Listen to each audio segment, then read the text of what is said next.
મિત્રો નમસ્કાર।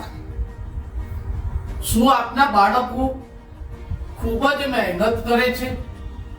પરીક્ષા જ્યારે આવે છે ત્યારે રાતોરાત ખૂબ જ મોડા સુધી વાંચે છે અને પરીક્ષા જ્યારે આપવા જાય છે ને ત્યારે ક્યાંક ને ક્યાંક તકલીફો અનુભવે છે। શું એની અંદર સારા માર્ક અથવા તો રિઝલ્ટ સારું નથી આવતું? તો મિત્રો એના માટે શું કરવું જોઈએ? એક જ પ્રયોગ છે।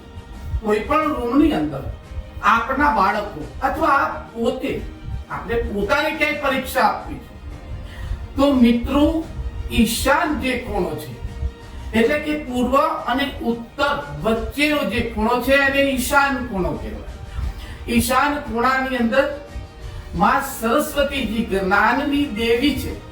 એ ઈશાન ખૂણાની અંદર એક પ્રતિમા એક ફોટો સરસ્વતીજીનો મૂકો અને ઈશાન ખૂણાની અંદર બેસી અને આપ અધ્યયન કરો। અધ્યયન કરશો તો આપને અથવા તો આપના જે બાળકો છે એ બાળકોને દિમાગની અંદર યાદ જરૂર રહી જશે। પરીક્ષાની અંદર મિત્રો પાસ થઈ જશે, મિરેકલ ચમત્કાર થઈ જશે। આપ એ પ્રમાણે કરો। જય ગુરુદેવ।